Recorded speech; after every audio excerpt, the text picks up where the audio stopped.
Hello friends, आज फिर एक ऐसी चर्चा जो आप लोगों के साथ में करना चाहता हूँ वो है डेंगू। डेंगू एक वायरस डिजीज़, एडीज मॉस्किटो से फैलने वाला एक बीमारी है। ये जब किसी व्यक्ति को हो जाता है, एडीज जो मच्छर है वो जब किसी बॉडी को इन्फेक्टेड करता है और उसके बाद वो फिर से किसी एक हेल्दी बॉडी में जाकर भी इन्फेक्टेड करता है।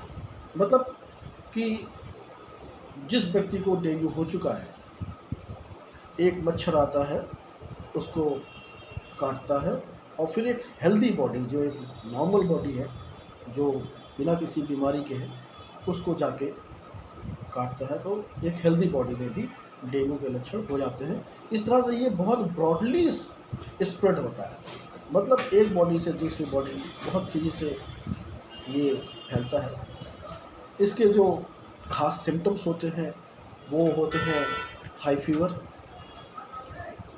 रहेगा, ये आएगा जाएगा, मसल्स पेन होंगी, जॉइंट पेन होगा, बॉडी में रैसेस होंगे, रेड कलर के बॉडी में रैसेस हो जाते हैं जिसमें खुजलियाँ आती हैं, स्टमक प्रॉब्लम, स्पेशली वोमिटिंग, उल्टी आना, ये कॉमन सा हो जाता है।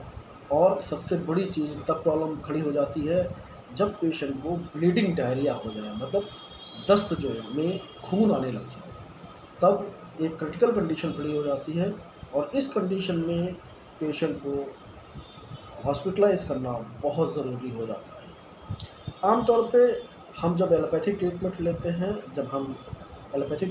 हैं तो वहाँ पे कोई ऐसी एंटीवायरल ड्रग्स अवेलेबल नहीं है या आज तक खोजी नहीं गई है, और ना ही एंटीबायोटिक्स का इस बीमारी से कोई असर पड़ता है। इलाज के दौरान हमें करना क्या चाहिए, या एक इलेक्ट्रोहोम्योपैथिक चिकित्सक को क्या करना चाहिए? तो इलेक्ट्रोहोम्योपैथिक चिकित्सक को सिम्टम के अकॉर्डिंग ट्रीटमेंट देना चाहिए। जैसे उसको हाई फीवर है तो हाई फीवर की दवाइयाँ, मसल्स पेन है, जॉइंट पेन है तो जॉइंट पेन की दवाइयाँ, बॉडी में रेसेस है तो आपके पास C5S5 है, बेहतरीन दवाइयाँ, वोमिटिंग है, SL11 है, ब्लीडिंग डायरिया है तो S5 और BE है, ब्लू इलेक्ट्रिसिटी है। तो इस तरह से आप सिम्प्टोमेटिक ट्रीटमेंट देकर इलेक्ट्रोहोम्योपैथिक डॉक्टर इसका इलाज कर सकते हैं। आमतौर पे ये बात ध्यान रखना ज़रूरी है कि डेंगू वायरस का जो इंक्यूबेशन पीरियड है वो 3 to 7 डेज़ है।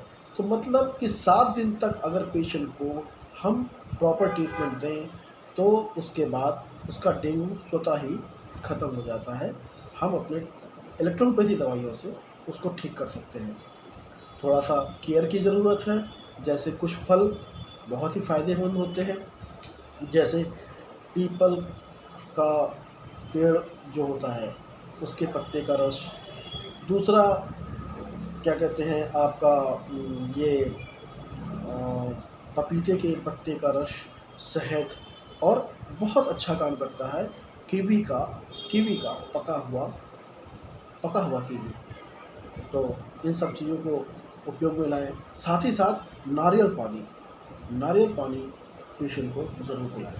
तो ये रहा डेंगू के बारे में एक जानकारी, जिससे कि आप लाभान्वित हो सकते हैं। और इलेक्ट्रोहोम्योपैथी जो चिकित्सक हैं वो इस तरह से सिम्प्टोमेटिक इलाज करके पेशेंट को लाभान्वित कर सकते हैं।